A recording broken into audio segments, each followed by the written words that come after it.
We will not be turned around or interrupted by intimidation because we know our inaction and inertia will be the inheritance of the next generation. Our blunders become their burdens, but one thing is certain.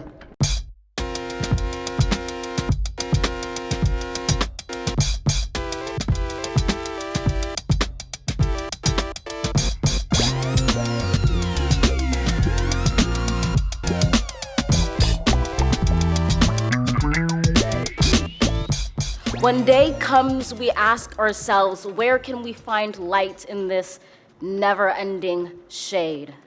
The loss we carry, a sea we must wade. We've braved the belly of the beast. We've learned that quiet isn't always peace. In the norms and notions of what just isn't always just is. And yet the dawn is ours before we knew it. Somehow we do it. Somehow we've weathered and witnessed a nation that isn't broken, but simply unfinished. We, the successors of a country and a time where a skinny black girl descended from slaves and raised by a single mother can dream of becoming president, only to find herself reciting for one. And yes, we are far from polished, far from pristine, but that doesn't mean we are striving to form a union that is perfect.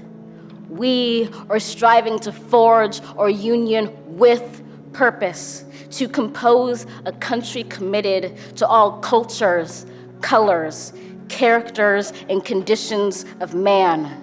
And so we lift our gazes not to what stands between us, but what stands before us. We close the divide because we know to put our future first, we must first put our differences aside. We lay down our arms so we can reach out our arms to one another. We seek harm to none and harmony for all. Let the globe, if nothing else, say this is true.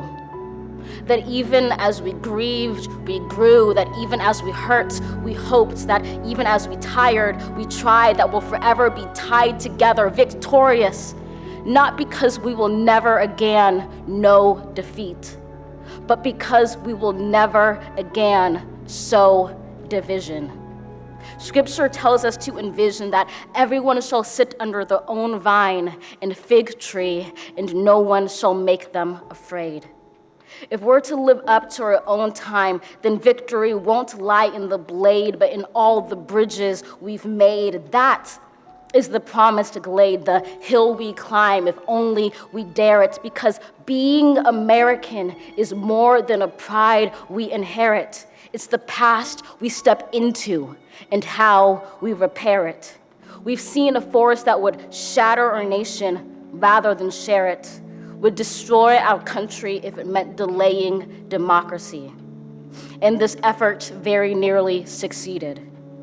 But while democracy can be periodically delayed, it can never be permanently defeated.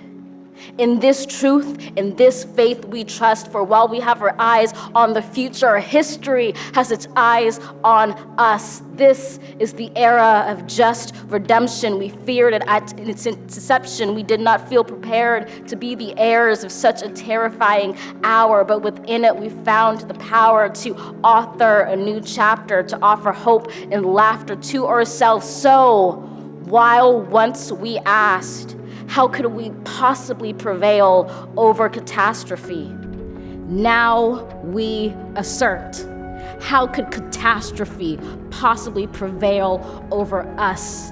We will not march back to what was, but move to what shall be, a country that is bruised but whole, benevolent but bold, fierce and free. We will not be turned around or interrupted by intimidation because we know our inaction and inertia will be the inheritance of the next generation. Our blunders become their burdens, but one thing is certain. If we merge mercy with might and might with right, then love becomes our legacy and change our children's birthright.